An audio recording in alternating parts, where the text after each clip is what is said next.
Well, I'm the best in the game. I feel confident because I'm the best in the world.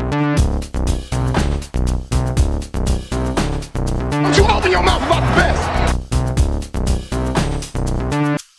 It's simple. Hello, everybody, and welcome back to Best in the Game podcast with Rebecca Solsbeck and my friend Kayla Santiago. We are excited to run over some MLB stuff, some NFL Week 4, and now going into Week 5 information. So let's get right into it. Yeah, so for the MLB, we had the Nationals at the Brewers, the first game of the wild card. And it looks like the Brewers were going to win that game until the 8th inning when Juan Soto was the hero for the Nats. That was a great game. I watched it, and I couldn't believe, I really thought the Brewers were going to pull it off.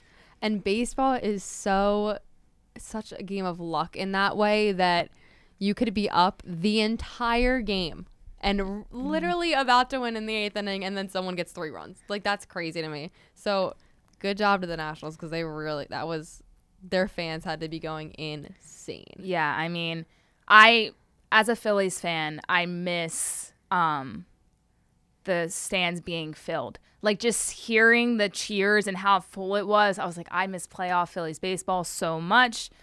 But unfortunately for Philadelphia fans, we don't get that this year. So in that situation, Juan Soto had the bases loaded, but the right fielder for the Brewers had an error. He tried to get the ball, it went right under his glove. And if maybe he didn't have the error, they wouldn't have scored the go-ahead run because they were up 4-3 at that point. It was a bases loaded clearing double, I believe. So, I mean, that right fielder has to be kicking himself right now. I think that, and I think if your relief pitcher can't be walking that many people because you load the bases off walks, which happens, obviously. It just stinks because I feel like you'd rather say that you had someone hit off you than you load the bases by walking a couple people. But it's really a shame that he had an error, because I definitely think if he didn't have that error, that third run wasn't in, and it would have been a 3-3 game. Right. And we would have went into overtime. There were still 2 outs, so, I mean, they could have still scored, the Nationals. Trent Grisham, who is a rookie for the Brewers, made a rookie mistake, as we could say. Yeah, I mean, it was the 8th inning, so they still had the 9th if the Nationals wanted to come back. It could have gone into extra innings, but they ended up losing, and now the Nationals are going to go on to L.A. and play Cody Bellinger and the Los Angeles Dodgers. And probably lose. Yeah, I mean, listen, this year I'm really confident in the Dodgers, but I'm not picking them to win it all just because they're like the Chiefs, how the Chiefs used to be. Like we always used to say last year. Right, exactly. Last year, you and I were set. It was like every week, they're going to choke next week. They're going to choke next week. And then they didn't. I was so surprised. I couldn't believe it. And that's how the Dodgers are. They always choke. So, I mean, it's going to be a very fun postseason of baseball. Now the Nationals go to the Dodgers, and it's going to be a fun October. I'm excited. I agree. Juan Soto was a beast. Yeah, I mean, he's been a beast all season for the Nationals. Ryan Zimmerman had a good hit, too. I believe it was that inning as well. But like you said, walking so many players. When I watch baseball, I think the worst way to lose is when you lose on a bases-loaded walk. I agree. That is probably the worst stinger ever. And just being the relief pitcher, as you said, having Juan Soto come to a plate who's a hot hitter for the Nationals, he's made for moments like these. And unfortunately for the Brewers, he made them pay. Zimmerman's hit just made, I think that really turned the game around, and that made Juan Soto even more ready to get up to that base. Yeah, I agree. So let's just go right into the NFL, because obviously now that MLB is not reaching its end, because it has the whole playoff season, but Kayla's Phillies are reaching the end. We're just gonna jump into the NFL. Yeah, there we go. So we're gonna highlight Week 4. The Buccaneers had not a huge win by point-wise, but a huge win over the Rams, because they beat the undefeated LA Rams, the last year Super Bowl contender. I think that was crazy. I saw the score and I was like, wait, what? I kind of had to refresh it, and I was like, I mean, even though they did win by 15, and also they scored 55 points. I love It's those not high-scoring like- games. So do I. And it's not like they scored 20 points, but 55 points against the Rams. I mean, that's pretty good. Jameis Winston there. He's so inconsistent, but good for him getting that win. I was gonna say Jameis Winston is like he's the guy that you think is doing so well, so you pick him up on your fantasy team, and then he stinks the week that you pick him up. Like you just don't pick him up because he's so inconsistent. Maybe this was the week where he's like, all right, now I'm going to be consistent. We beat the undefeated Rams, scored 55 points, and this is my destiny. Now I'm going to be great. It was a very good game. I agree. Mike Evans had a monster game. The first couple weeks of the season, he was not performing as well as he did last year, and these last 2 weeks, he's definitely stepped up his game and become the player he was again, like previously. I thought he had a monster game. He's definitely their MVP for that game. Oh, yeah, I agree. I think, like we said last week, these teams are going to end up losing at least like once. I wasn't expecting them to lose against the Bucks, but it did happen, and I think that the Rams are still a good team. I just think it was kind of in oh my gosh. What word am I trying to say? I think that it was just their time to lose a game. I totally agree with how these teams are going to lose once. The Rams are going to lose once. The Saints are going to lose once. The Chiefs are going to lose once. The Patriots are going to lose once. I feel like no one's going to go undefeated. And you always think that, like, oh, the Patriots are going to lose to someone like the Chiefs or vice versa. Like last year, the Rams in that Chiefs game was one of the best NFL games I've ever seen in my whole It was life. like Super Bowl 53. It should have been. Yeah. I can't believe the Rams loss was to the Tampa Bay Buccaneers. Like, I mean, props to them, but I didn't see it happening either. me either. So some other wins. The Lions fight against the Chiefs. That was absolutely insane to me. I really thought the Lions were going to win it. I really did. Are the Lions like legit this year? Because They are. I'm thinking they are. And it's weird because it's not even like last year. Like last year during the offseason, the Browns got so many players. Everyone was like, the Browns are going to be in the Super Bowl. Who thought the Lions No one would be how they are right now? Not a I singular didn't. person. I can't believe it. I at least thought they would have been 2-2, 3-1, and they almost didn't lose. Like they were almost 4-0. That's crazy to me. Yeah, they held their own against the Chiefs. Matt Stafford is I know. doing great. He is. I mean, anybody who has him in fantasy, that's a good pickup because Absolutely. he's doing awesome this year. And it was only a 4-point game, and it went into the 30-point range. So, I mean, the Lions, it is only week 4, about to be week 5. But it's not like they've played bad teams. Mm-hmm. I mean, they had a knocked-up Eagles team. They have the Chiefs teams. In my opinion, the Chiefs are the best team in the NFL right now. So I think they're holding their own, and I'm excited to see how they progress throughout the season. Is it just kind of like a good luck thing in the beginning where they're just good to start off and then they fall out? We're not going to be able to find that out until later in the season. But in my opinion, I think they're going to have a good season. They're going to be like one of the underdogs that nobody kind of saw coming. I totally agree. I think what is insane to me is that, oh, by the way, the Lions aren't 3-1. They're 2-1 with a tie. But Oh, yeah. in my mind, whatever. We consider them undefeated. I don't like whatever. I just can't believe that teams like the Eagles are higher than them right now. No Yeah. offense to the Eagles. I can't even believe that teams like, what do I have? That yeah, like the Chargers are above them right now. I really think the Lions are doing a lot better than those teams. Yeah, I mean, the NFC North is going to be a very interesting division because Yeah. you got the Packers, who look outstanding this season. I mean, they had a rough game against the Eagles, but that being said, I think they're another team that we didn't think would come out. We thought they were going to get beaten by the Bears the first week, and they came out and then won all their games. The Bears are in that division, and then also the Vikings are in that division, and that's a team to talk about as well. So I think it's going to be a fight to the finish in that division. Definitely one of the more competitive divisions in football this year. I don't know if I see them coming out on top. I think the Packers are going to have that spot, but it's going to be a fight till the end, I think. I think the Packers will come out on top, but we have to remember there's a wild card. Yeah, And this year's wild card is definitely up in the air it is. because, of course, we thought whoever wins the NFC East, it'll be the Cowboys or the Eagles, and we all definitely thought that the second option would be getting the wild card. Right. But now we have different teams to take into account that we really didn't think would even matter. I don't like that. Yeah, I know. Don't It's say scary. that. It's very scary because it's going to come. It's really going to come down to that last game. We're just basically running over the interesting wins from this week, but a divisional win, the Browns beat the Ravens 40-25. Which, I called it. yeah, I don't remember who I said. I think you said the Browns too, but I was like, oh, I don't want to pick the Browns because I picked them last week and they didn't win, but then I ended up picking them anyway. I can't believe that it was that far apart. Obviously, like, that's not too far apart, but I thought that would be a head-to-head game, like a 34-30 game.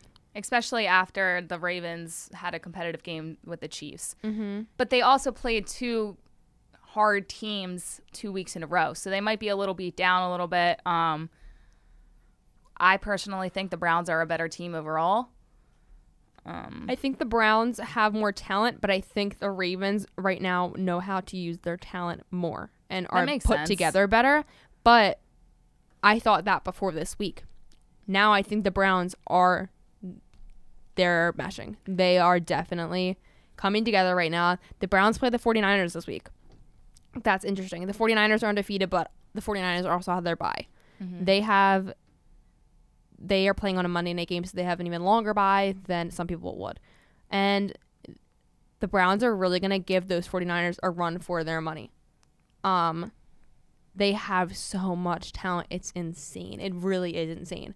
I mean, we had Jarvis Landry last year, who was a star, and now you have another star next to him. That's incredible. Right, and as I say, I think I say this every week, but don't forget, they have Kareem Hunt coming back too. And we don't know what he's doing in this offseason. We don't know if he's like out having fun or if he's working on his game. But if he's serious about this and he comes back just as good as he used to be, the Browns are going to be like a serious team. They are young, though, and I think this is their first year of them meshing, so I don't know if they will necessarily be Super Bowl bound. In my opinion, they're not, but I think they're definitely going to be a team that we're going to talk about throughout the season in a positive way. The only thing that I have a problem with the Browns is Nick Chubb is good, and Nick Chubb deserves that starting spot. So I'm wondering if they really think Kareem Hunt is going to be as good as he was. Is he going to is that position his as soon as he comes back, or what? Because Nick Chubb has proved himself. Yeah, I agree. I mean, what I personally think is if I was the head coach of the Cleveland Browns, I would have Nick Chubb as the starting running back until he has 3 bad games in a row. Then you need to switch things up. Maybe, all right, let's have Kareem Hunt go out there and be the starting running back. Or sometimes run 2 running backs at once. It could also be a duo, like how the Eagles, Miles Sanders and Jordan Howard type thing. That's what I think it will be more of, but I definitely think Nick Chubb has a step above him right now just because Kareem has had so much time off. He has had a lot of stuff that's been going on outside of football. And he's also going to have to learn this offense and mesh with these players, and Nick Chubb has had 6 weeks ahead of him to do that. I like how you bring up that duo thing with Miles Sanders and Jordan Howard because the Cowboys are doing it with Zeke and Tony Pollard. Right. And I like that. Yeah. Like they had 2 running backs get 100+ yards in a game. Obviously, they played the Dolphins, so it's not going to happen against every team, but I like that. I think that's a good use of your players and a good use of your running backs because a lot of the times you only see one on the field. And you have these guys who are great, who aren't as good as your starter, but who deserve that spotlight as well. Like we have Wayne Gallman on the Giants. He had an outstanding game. Yeah, he did. Because Saquon wasn't in. So hopefully now you now see that and they give that guy some reps. Right. I do like the running back duo too. See, I think in Dallas's case, though, like Zeke is a star running back, but it's awesome to see how they're implementing that duo throughout the games because if Zeke's not on his game, then you have to figure something else out. It's awesome to see these guys supporting other guys. It's awesome to see Zeke hug Tony Pollard when he gets his first touchdown in the NFL. That stuff's great. I love seeing the stuff that's not just football and the game. And I love seeing that Eli Manning supporting Daniel Jones no matter what his situation is, that he may not be playing anymore and that he's not a starter anymore. I'm happy that he is, teaching someone else's ways and helping someone else succeed. I think that stuff's great to watch with the football because it shows fans that you don't have to be angry that you lost and you don't have to be angry that you're losing a spot and that you can support other people. Right. And not just worry about yourself. We have to think of the other side of that too, though. Like they are competitors and sometimes it is going to hurt when they see a guy, say in a Daniel Jones and Eli situation, he's going to see Daniel Jones be like, I wish I was out there, but this is my team. I'm going to support him because this is what's best for the team.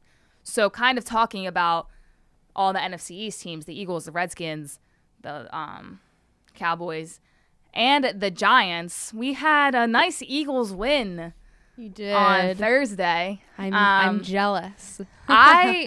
I picked as if you listened last week, I picked the Green Bay Packers to win that game. I did too, but I picked them to win. How they won, but the opposite scores. Like I would have had Green Bay winning. I would have had Green Bay as 34 and the Eagles as 27. I think I said last week like 27-24. Yeah. Yeah, you definitely. So I did get the Packers score right. You That's did. what I said. The thought- Eagles scored 10 more points than I thought. I think we both thought it was going to be a close game, a nail biter, and that's exactly what it was. That's what every Eagles game has been this season. I And know. they finally came out on top and were able to. Hey, it was Malcolm Jenkins, and he did that. He won the game for them. I feel like I love Malcolm Jenkins. I think. they would have. I have no doubt in my mind that they would have scored a touchdown. Yeah. Honestly, no doubt in my mind. It's Aaron Rodgers. Right. It is Aaron Rodgers. And the one thing, though, I didn't get. All right, let me rant a little bit here. This is on the Green Bay. I don't know why I'm fighting for Green Bay here. They had a chance to get a touchdown at the 1 yard line, and they did not run the ball once. What are you doing? It's the Seahawks Super Bowl. What over are again. you like? I don't understand. I'll never understand that, or I'll never understand. You're at the 1 yard line. I'll never understand why people. I don't know why.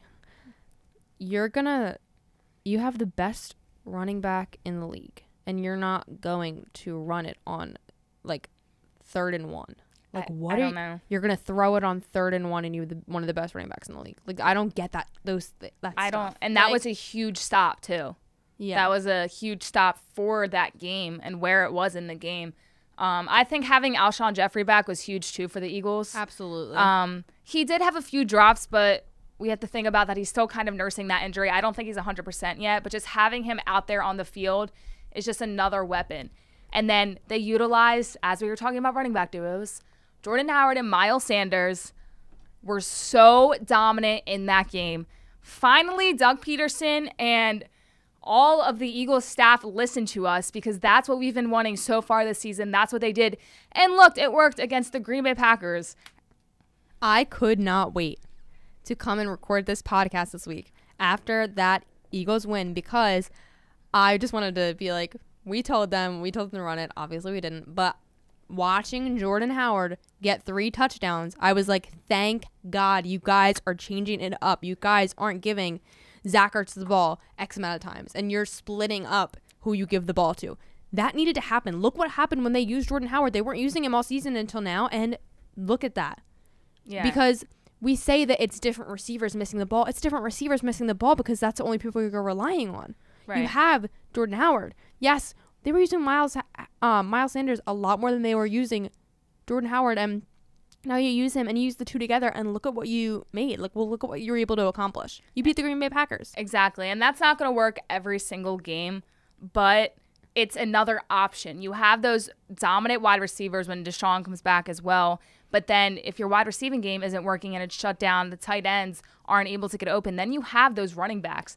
I also think Carson had a really, really good game. I mean, Aaron Rodgers, as we know, is an elite quarterback.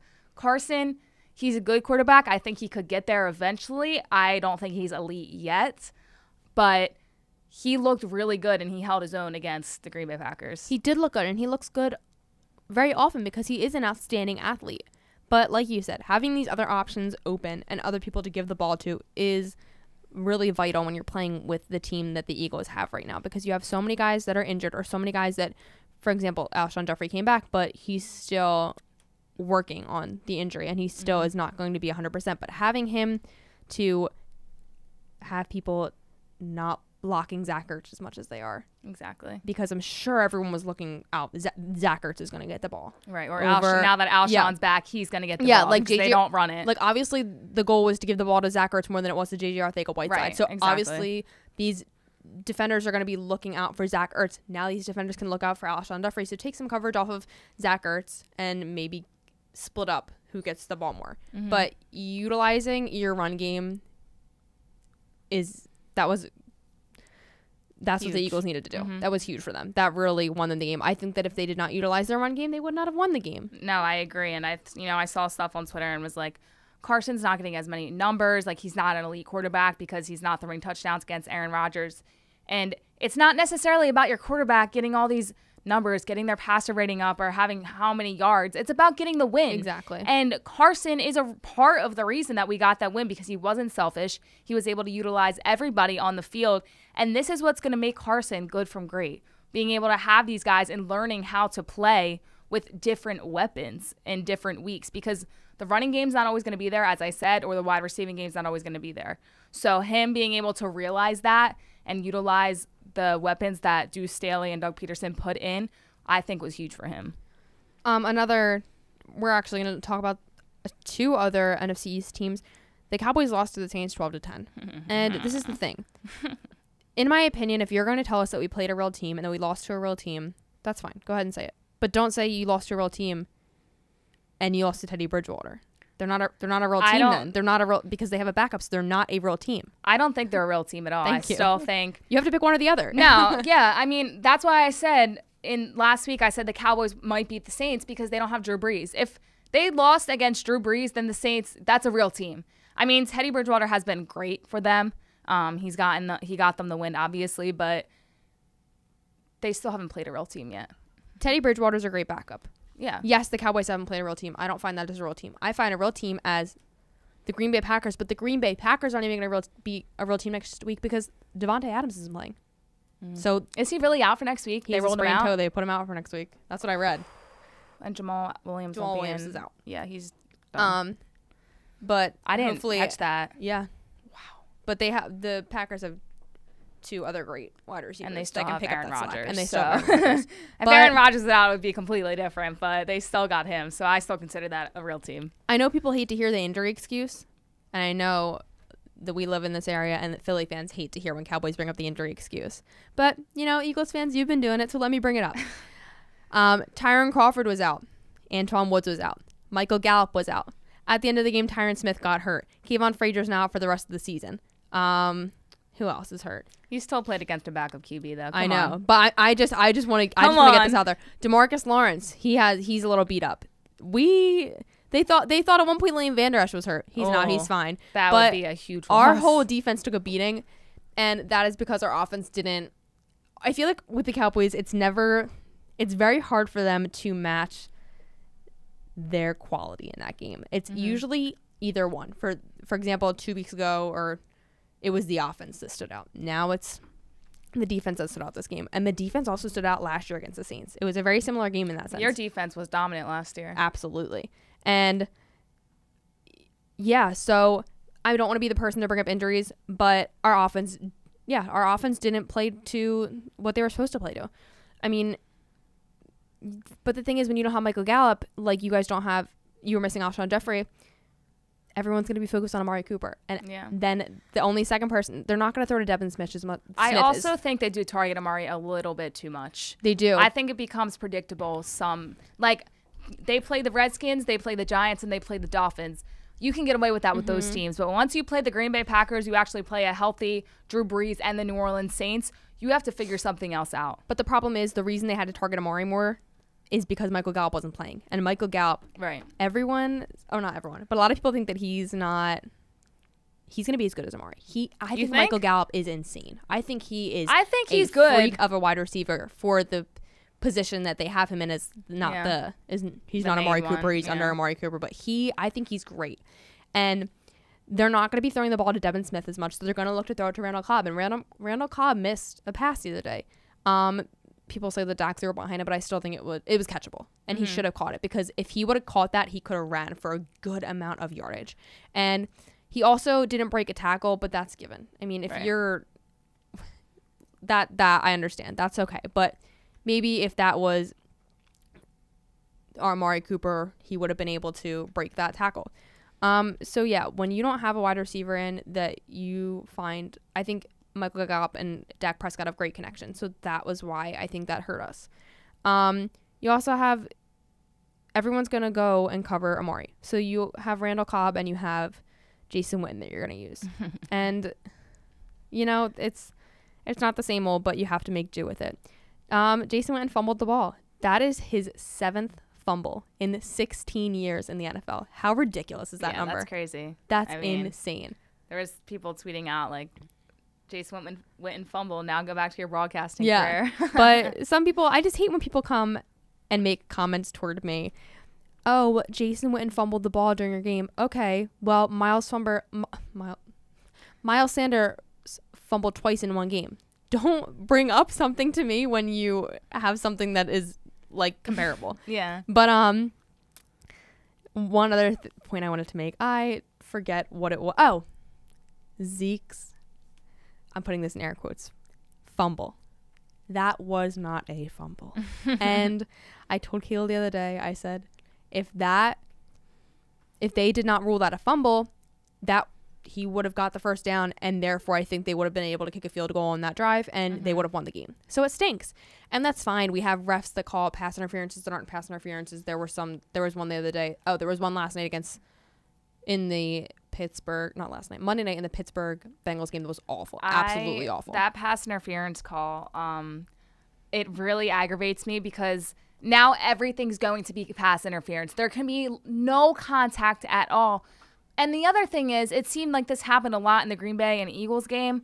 You throw a flag, they go and review it. It's like they're never going to turn it over. They'll be no like, matter what it is. It's like it's not enough evidence, but the replays see that Alshon Jeffrey got held by the arm and was unable to make that catch, and it was very slight. But that's what I'm saying. Like they can't, they don't know the difference between what is pass interference. Because I don't know anymore. I mean, I do know, but do I know? Because I feel like it changes every single play. On one team it is, and on one team it isn't. So I think this new rule that the Saints complain about so much is going to make the NFL a lot different this year. It's just a shame because the one in the Saints game needed to be addressed. It was ridiculous. But now the way they are addressing it is not correct because now, like you said, what is a pass interference anymore? They don't know. Every time that these coaches throw flags, a lot of the times they have vital reasons to be throwing those flags because they're not pass interferences. Like, and then yes, there's not enough evidence to overturn it. I don't think that these pass interferences are ever really going to be overturned. I think they're just giving. I don't think so either. I think that they're just giving the coaches the option to do it, to say that it's there and to say that they're actually making a change. But if you start overturning a pass interference over and over again, what is a pass interference? No one's going to know. And it's just completely delaying the game as well. And another thing with not knowing what's roughing the passer anymore. I don't know because I feel I know that heats you up. Listen, I understand that they want to protect the quarterbacks, and I'm all about and players in general because this is a very dangerous sport, as we saw in that Packers and Eagles game, which was very scary. And I don't like seeing that stuff. I don't think anybody does.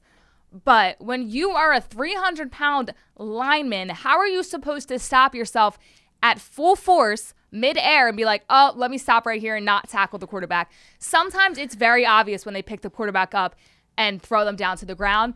But when they go for their legs or they go for their waist and it's pass interference because it's too hard of a hit, you can't stop yourself from doing that. When you are looking down and looking to grab their legs and you start to see them throw the ball, you can't see the ball leaving their hand. It's you can't. The other day, Jalen Smith almost got called for a personal foul when he knocked down Teddy Bridgewater, and Teddy Bridgewater was like, "Yeah, he tried to stop himself. He saw him go to the ground, so he was like, I need to." He put his arms back, I think, and kind of showed that he wasn't coming for him anymore. But yes, when you are leaning forward to go and hit someone, what are you supposed to do? Like, apparently just stop. What do they want you to do? Just pause and lean back up? That's not how it works. If you're going down to the ground to hit someone and take someone out, that doesn't happen.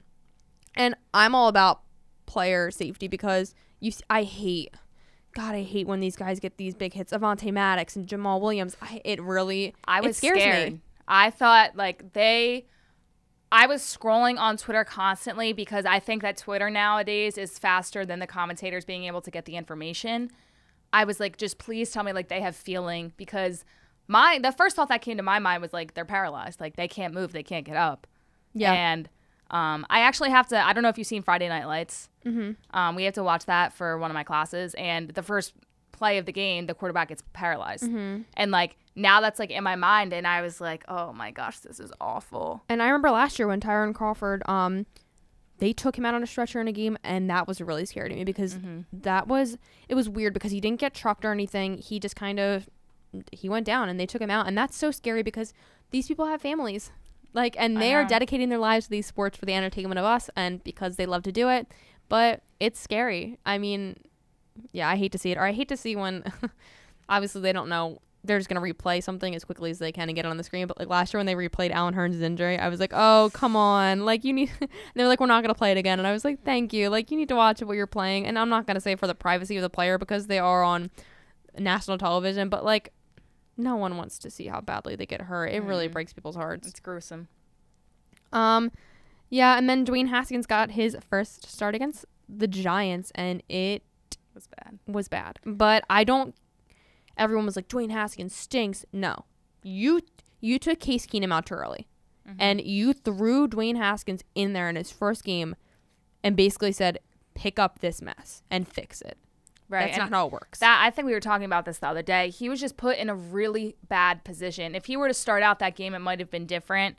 But I've been wanting to see him play since the start of the year. When they picked up Case Keenum, I was a little bit upset because I was excited for Dwayne Haskins to start for the Redskins. But you can't throw a rookie quarterback in that situation. When he's a backup, he's never played with these guys in a real game. And you're expecting him to go out there and make this miracle comeback. He's not Tom Brady. He's not going to do that. They were expecting him to go up there and fix Case Keenum's mistakes. And that's not fair. It's not. So to all those fans and all these people that said that he had an awful game, he did have a bad game. But it's not fair for him to now have that reputation. I agree. Let's enter my favorite part. The Blue tent. My blue tent. I'm just going to kind of run through this because a lot of it's not a big deal. But we kind of talked about a lot of them too. We did touch on some of them. Tyron Smith for the Cowboys. He has a high ankle sprain. He got that last week when someone went to tackle Dak Prescott. Tyron Smith went to stop it, and Dak Prescott fell on Tyron Smith and ended up hitting his ankle. He rolled his ankle. Tyron Smith is a guy who can never stay injury-free. He has problems, and that's because he's huge. He's a big guy. I mean, he wears a leg brace on his arm. That's ridiculous. Yeah, that's he still crazy. Does. So they said that he is out week 5, which is really stinks for the Cowboys because they play the Packers, and we could really use him. I mean, he is a huge part to that line. Like, he's a crazy big part. So hopefully it won't be anything big. Hopefully he's able to stay off and recover quickly from it. Right. We'll have Michael Gallup back this week. Not definite, but hopefully. He practiced today, I believe. So hopefully we'll have him back this week. The thing with an ankle sprain too, like they need to make sure that he rests it as long as he needs to, because sometimes they say ankle sprains are worse than breaks, and that can be true when you don't like completely rest that injury, because you're just going to keep spraining it again. It's always going to bother you. It's just annoying because I've sprained my ankles so many times that I never let them heal properly. I'm not an NFL player, so I can't really relate in that sense, but I think that they need to give him enough time where he can come back and be as dominant as he is. The problem with him is just that any of those big guys who are at their ankle, he's a big guy. He has a lot of weight to hold up. So, we'll see how it plays out, but hopefully he's back soon because he's very vital to that offense. John Ross and the Bengals, he was placed on IR, so obviously Tyler Boyd is going to be looking even better than he already has. He's been looking good, but he's out for the season. Shoulder. Jamal Williams. Take it away, Kayla. Okay. There's a lot to unfold with this because Derek Barnett had a really bad hit on him. I do think Barnett should have been ejected. He absolutely should have been ejected. But not even being the Cowboys fan I am. No, I do agree with you.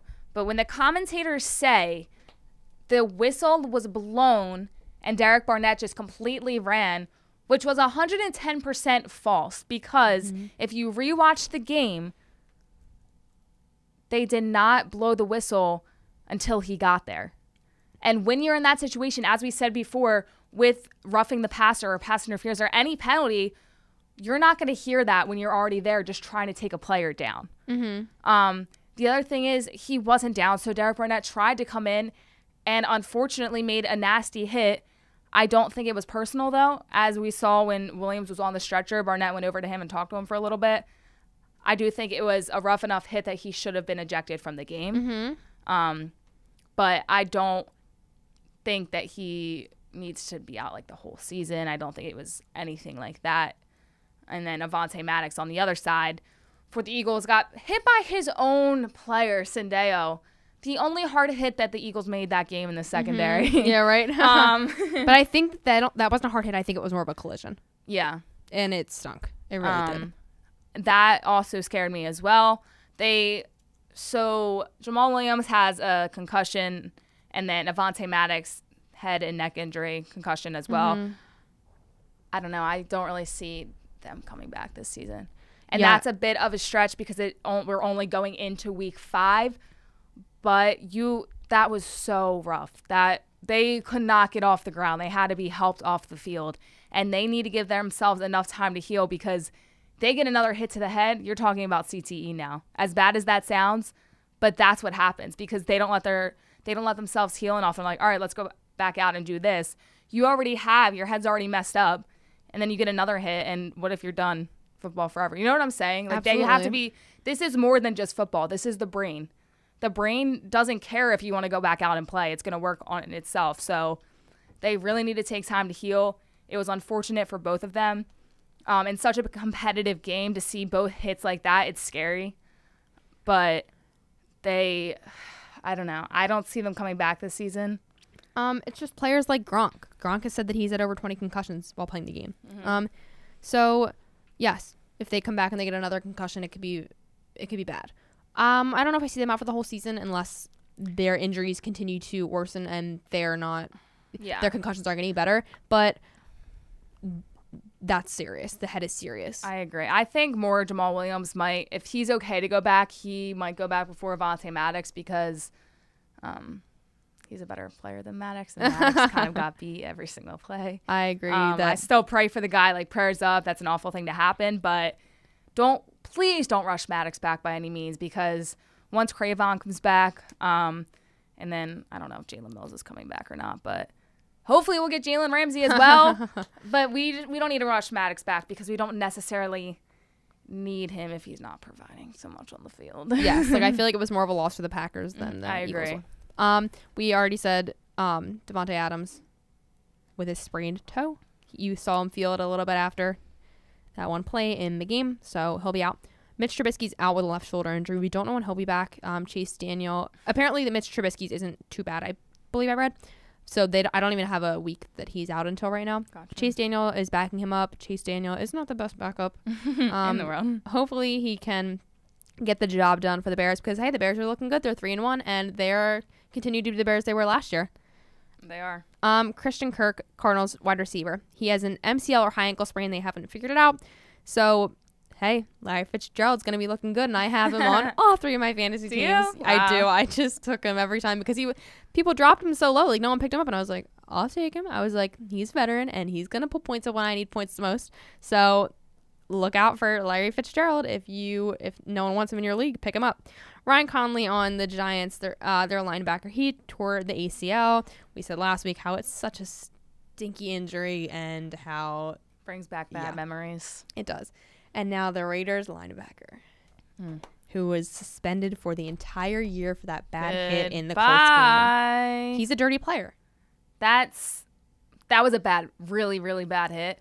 And as we saw, like, as we were just saying, the Packers and the Eagles game, that's like life-threatening. As crazy as that sounds, it is life-threatening because we've seen so many stories of these guys get hit so hard and they're in the hospital and they can't talk when they wake up the next day.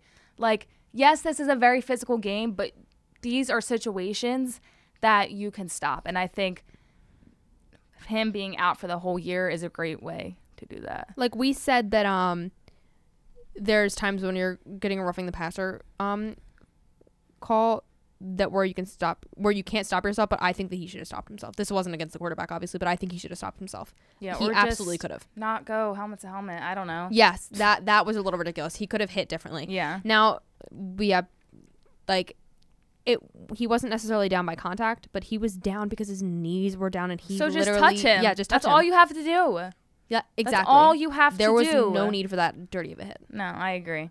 I'm good riddance. Yeah, all I honestly, have good to say. riddance. We know John Gruden's not going to be happy about it because his team is probably It was already still done. falling So. apart, but whatever. Some new trades. I didn't bring this up last week or 2 weeks ago when Taco Charlton got traded from Dallas to Miami. He wanted a trade.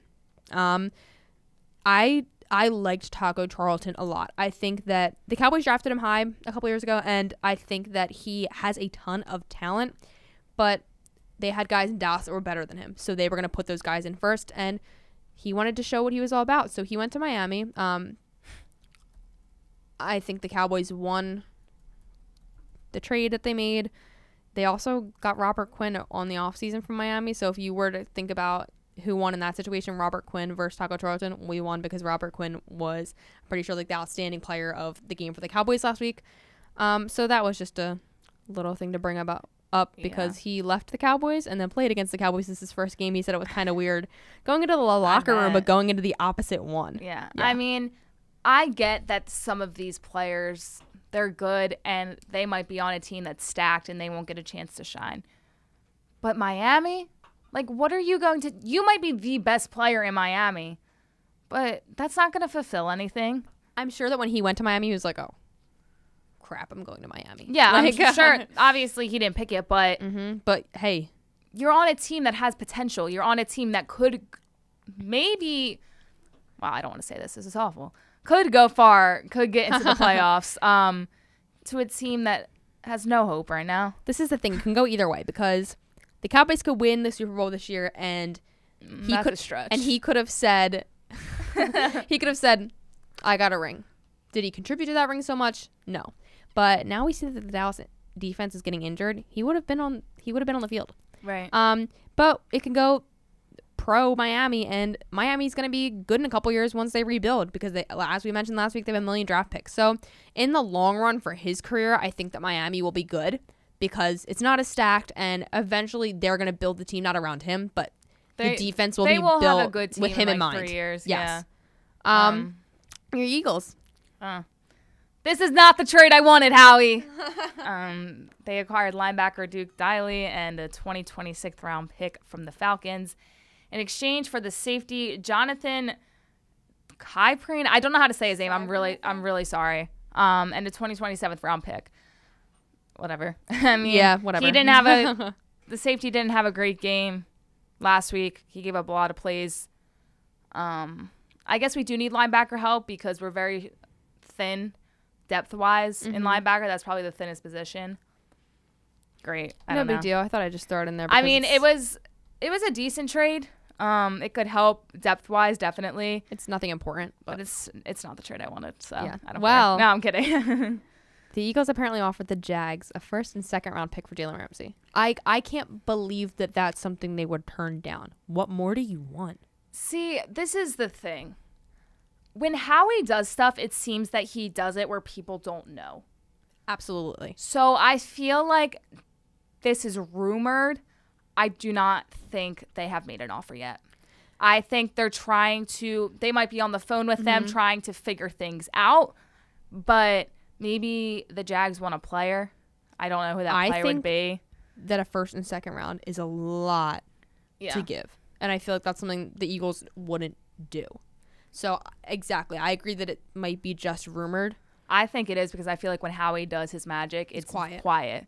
And the Eagles have a very tight locker room.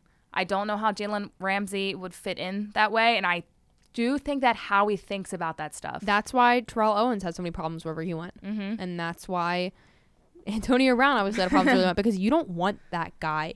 It's to be toxic, honestly. If I'm a GM, I don't want Antonio Brown. Yeah, he's a star player, but I'd rather work on the guys who want to be here and want to work on their game than think that they are the best. Because you don't want that guy in your locker room. Who wants to see a fight between players break out in the locker room? You know? No one. I just think that energy is so bad. I do too. I mean, we really desperately need corners, though. It's bad. Yeah. It's really, I mean, Rasul Douglas, in my opinion, I think he's had a great year so far. Rasul Douglas. I love the guy. I think he's worked so hard. I thought Crayvon LeBlanc coming back was going to be great, but he's still out right now. And then everybody else. Darby. He got beat so much in that Atlanta game.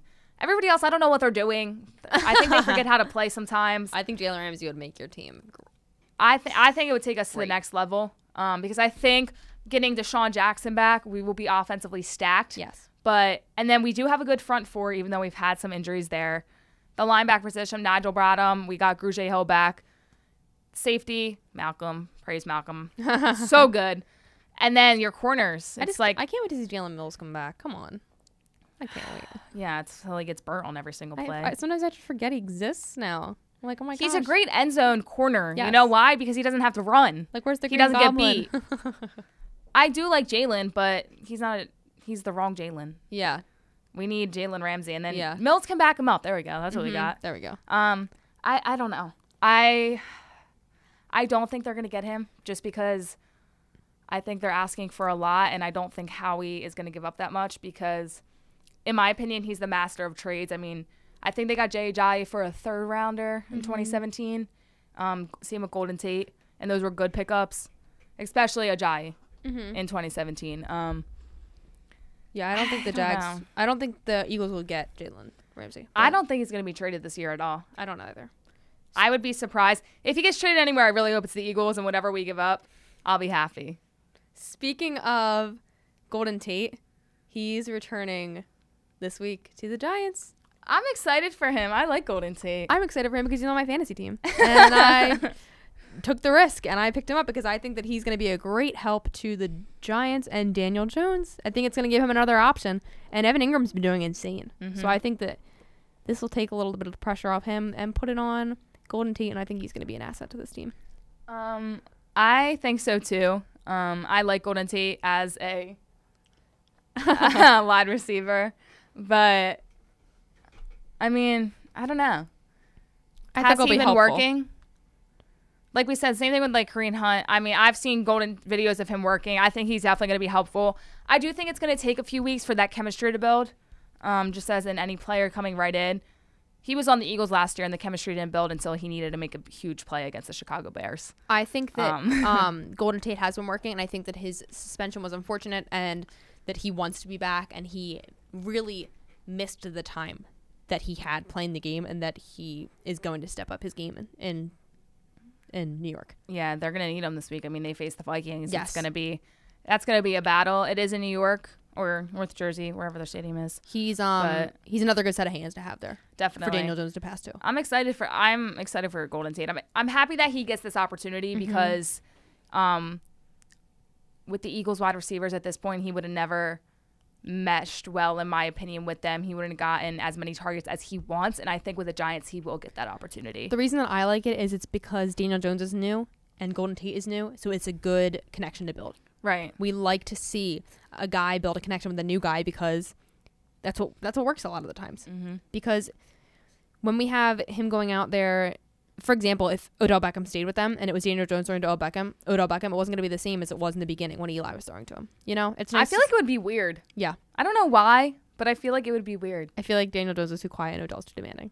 I just because we've seen the Eli Odell matchup for so many years, and just putting Daniel Jones in there and Eli on the sideline. I'm happy OBJ's out though. Like he needed a fresh start with a new team, and I'm happy that he's not with Daniel Jones because Daniel Jones is a rookie. He doesn't need to deal with that. But yeah, Talking about OBJ and the Browns, will the 49ers remain undefeated or are the Browns going to beat them? I think the Browns are beating them. is that Cleveland or? I actually have don't it in know. here. It is at San Francisco. I'm still gonna take. I'm going to take the Browns because of their game last week. I know. I don't know Because they were away. They were away last week, and I Right. think they really showed. And themselves it's last week. the same thing as I talked about earlier. I think the 49ers are going to lose a game this year, and if they did, the Browns wouldn't be a bad team to lose to. I think they'll break the undefeated streak. That's going to be a good game Monday night. It's a good Monday night game. That's never Finally. good. All right, got to take off work now. Just kidding. And then the Cowboys. Did they beat the Packers? What do we think about that? I don't know. I originally thought no because the Packers had a heartbreaking loss against the Birds. And I think that the Packers are going to want to come back. But like you said, they're missing key guys. Dallas is also missing a few people. I do think the Packers are going to win just because it's Aaron Rodgers. And I think after their loss last week, they're going to come out firing and a lot better. To be honest, I think the Packers are winning too. They played a Thursday night game and now they're playing a Sunday game, so they had more time to prepare. They have a lot of time But off, not yeah. even that. I think the Packers are gonna win no matter if Devontae Adams was to play or not. And And I'm not just saying this because I think the Cowboys have a lot of injuries on their defense. I see it being another hard game for them this season. But yeah, sadly the Cowboys do have a lot of injuries on their defense. But hey, the Packers have some injuries on their offense. Jamal Williams is out and Devontae Adams is out. So It'll be a it good could be, game. I don't want to say a plus on both sides because injuries are obviously not a plus, but it could make everything level. Yeah, I agree. Let's go into some pregame predictions. Our little All right. segment every week. Ooh, Thursday at 8:20 p.m. Rams at Seahawks. I am taking the Rams. I'm taking the Seahawks. Are you really? I am. I feel like I feel like I always take the Seahawks. I feel like you do, especially when they're at home, when they're in Seattle. I just don't know why. God, I really do love the Seahawks. I do too, and I'm a huge Russell love Wilson Russell fan. Wilson. But I just don't think they're the same Seahawks. Yeah, as I agree. They used to be, and I think the Rams kind of got not that they got embarrassed last week, but I agree. a lot of people thought, oh, this is a given win for them, and they gave 55 points to the opposing team. I'm going to take the Rams on this one because I think they want to come back, and I also don't think the Seahawks are the same team that they were. How we said earlier, how every team's going to lose to one important team this season. This is a team that I would have pictured the Rams having their loss to instead of the Bucks. Oh, yes, I agree, especially because it's at Seattle. So yeah, I really do think that the Seahawks might pull it out this week. Go ahead. Sunday at 1, we got Jets at Eagles. I am taking the Birds. I'm taking the Birds. I mean, the Jets are a mess It's right the now, Jets. so Their quarterback situation is yeah, insane. disgraceful. Jags at Panthers. I'm taking the Jags. I'm taking. I want to take the Jags because I like Gardner, but I kind of want to take the Panthers because of their Really? game last week. I think they played well last week. I So think I'll take the too. Panthers just to All right, throw there it we up there go. because they're both playing with backup quarterbacks. Yeah, So it'll be a good game. it will be a good game. Not in a good game in the sense they're going to completely outscore each other, but just the backup quarterback situation. Yes. It'll be interesting. Yeah. Vikings at Giants. I'm going to take the Vikings. I'm going to take the Vikings as well. Hopefully Stephon Diggs can step up this week, and hopefully Kirk Cousins can. Hey, it's a shame what's going on there. I mean, Yeah. Kirk Cousins is taking a lot of hits for the problems that they're having there, and I really feel bad because I think the guy's a great guy. But hey, Stephon Diggs isn't as good as he was last year, and maybe we can say that's because Kirk Cousins isn't stepping up his game, but hopefully this week we see some good connection between their wide receivers because we have Adam Thielen, who's Right. insane talent. He was great last year. So hopefully they can kind of make the connections they need to make this week because it's only versus the Giants. Yeah. And also with that, I think, as we said before, it's Golden Tate's first game coming back. I think this is a game where they're going to try and test things out with him, and some things are going to work and some things won't. So I think they're not going to be 110% on that part of the game. But the next Sunday, 1 o'clock, is Falcons at Texans. I'm taking the Texans. The Texans. Sorry. Deshaun Watson. Oh, so good. Bucks at Saints. So this is an interesting game, It actually. definitely is. Now because Of Drew last Brees. week. And because of last week. Yeah. I'm still going to take the Saints. I think I will too, just because that place is so hard to play in. It absolutely is. I think the Saints, I don't want to say they had a good win last week because the score showed that it wasn't, but I do think that they beat a decent team. So I think the Bucks win was kind of just the Jameis Winston consistent side, and we might get the inconsistent side against the Saints. I'm definitely still going to take the Saints with Teddy. Yeah, I think so too. Bills at Titans. Oh my gosh. Bills. Oh, wait, we didn't. Hold on. That Bills and Pats game. Oh, we did not even comment on that. First off, I had to write a paper about critically analyzing a game, and that's the one I picked. Why? I put myself through so much pain watching that game. Josh Allen, what are you doing? Also, Tom Brady didn't look that good either. So Tom Brady got 3-point-something points on PPR. Really? 3. That's crazy. And some statistic line, like some stat lines, Josh Allen was better than Tom Brady in that one. He was. So The defense won the game for the Patriots. yeah, I mean, I don't know, Josh Allen, I just felt like couldn't connect with like anybody. Yeah. Like he would throw a nice ball, I'm like, oh, that's gonna be good, and then you see that there's no one receiver in there. that area, and there's like 3 corners, and I'm like, Yeah. what are you doing? So that was painful. I'm gonna take the Titans. It's like it's the wrong color blue. Yeah, I'm going to take the Titans. I'm gonna take the Bills. I love when we I know, disagree. I do too. I don't know. I don't think Josh Allen's bad. I think he had a really bad game. But I also don't think he's proven himself yet. So I'm just going to take the Titans. That's it. Cardinals at Bengals. Cardinals. But neither team's been doing great this year. But I Mhm. think the Cardinals have not played a team easy enough for them yet. I think so too. I think they're a better team Because than they've the been Bengals this year. they've been playing well. Larry Yeah. Fitzgerald's been getting tons and tons of points, and Kyler Murray for a rookie season has been playing good. Tyler. I think it's just the team they're on. They're on the Cardinals. Yeah, I agree. Whatever. Patriots at Redskins. Patriots. That's such a sin. I know. At least, Honestly, at least they're playing at the Redskins. I'm curious who they're gonna start as the QB. Have they haven't said anything, I don't right? think they have not. I would see them starting Case Keenum just because it is against Tom Brady I would and the see them Patriots. maybe not even start one of their quarterbacks and start a wide receiver. Or something. At this rate, why not just Maybe mess it'll around? work. Why not just so- mess around at this point? Or just put Dwayne Haskins in there and be like, you got to go up against the best quarterback in the league. Good luck. I think they should play Dwayne Haskins because I think they should.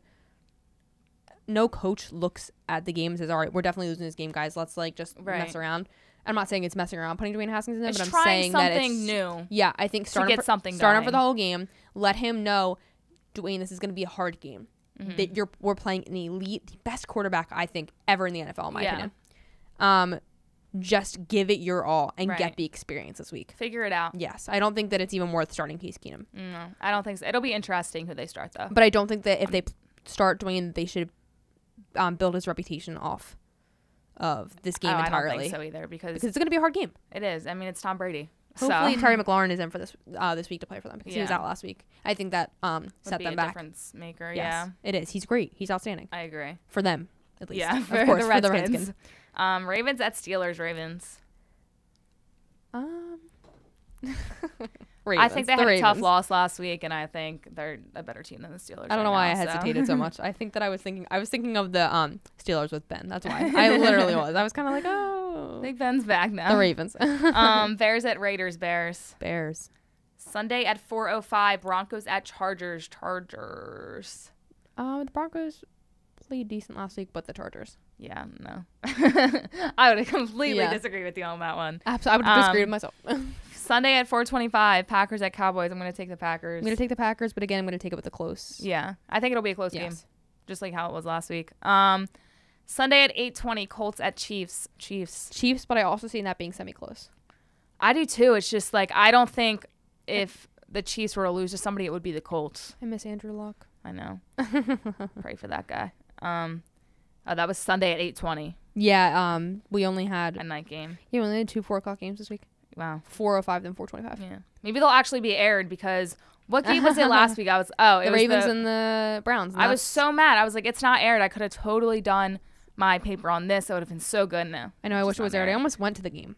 I really wanted to go to the cool. game because I wanted to see more stadiums. So I wanted to go because I thought it would be a great matchup, and it was. So stinks that I didn't go. But yeah, they didn't air it because there's how many 1 o'clock games, Yeah, and there you was get a the game. lot. You get the game of your area, and then I believe you get one of the best games. So we got the Patriots obviously, and then Stupid. we got the Eagles because they are our team in the area. Well, not stupid because of the Eagles, but Yes. stupid because of everything else. Monday at 8:15, a good Monday night game. I think they're breaking Finally. the scale. Browns at 49ers. I'm like, I don't know. Browns. Take the 49ers. I'm going to take the 49ers Yes. for fun. Browns. I don't know. They just got off a bye week, so I think they'll be really well rested, but I also think the Browns are hot right now. We should So- start tallying, like writing down our choices and tallying at the end of the season. Oh who my had the gosh, most- we who should. had That would the be most, fun. Correct. All right, we're starting picks. that. Yeah, we should start that. We'll edit this whatever later. On our little document, and we'll start marking it. I just think it would be fun at the end of the season to like kind of see, not necessarily who was more right, but maybe He was we'll, more right. Maybe we'll do like something like a little incentive, like I don't know. No, it'd be cool. Nice competition. Then you actually like want to watch these bad games. Yeah, and right? I figure mean, out who wins. Hey, yeah, you want to watch some of these really bad games like the Giants and the Redskins. I mean, I wanted to watch that because I wanted to see how Daniel Jones did. So I'm I happy think did it watch would have that. been a better matchup if they originally had Dwayne Haskins start out the year, Yes. have games under his belt, and then Daniel Jones and Dwayne Haskins went at it as rookie quarterbacks. I would have liked to see that a lot more than Case Keenum and Daniel Jones. I just think that having Terry McLaurin in there would have been a big help to them. It's Oh, I kinda agree, stinks yeah. that he had to be out for that I week. still think they would have lost, but Yes, I agree. I think so too. So that's all we have for tonight. We are super excited for this week. It's going to be some more I interesting can't games. wait. And some baseball. Oh, wait. hold on. Before we go, Sixers had their media day a few weeks ago, or not, a few days ago. I don't know what day And they it had is. practice today. I know. They had practice today. I am so excited for the Sixers season. I think I'm more excited for the NBA this year than I was for the NFL. I know people think I'm crazy for saying that, but now it's a 2-star league. We got Ben and Joe. We got Cornrow Joe. And Joel lost 20 pounds. Yeah. And Ben's hopefully been working on his jumper. Ben has no girls to worry about. I know. We We think. think. No Jenners or Yes, Kardashians, whatever you call them. That's the Jenner Kardashian curse. Thank God. But, I mean, we won't go too in-depth with Sixers yet because they haven't started, but it's coming around. It's around the corner. They start so soon. The Flyers as well. That is so true. if you're a hockey fan, I don't know how the Flyers are going to yeah, be this I mean, year, I don't think they're but- going to look good, but We'll definitely That's talk. another We'll cover story. some Flyers. We will. we will try our best. So that's all we have for you guys tonight. We hope that you enjoyed. We hope you enjoy the sports this week, and we will be back next week with some more. Bye, guys. Go Birds. Go Cowboys. They don't play the PlayStation like us. They don't play it like That's that. what you told him. That's why I said. They don't play the PlayStation like us. I know you already told me to hit. They don't play it like us.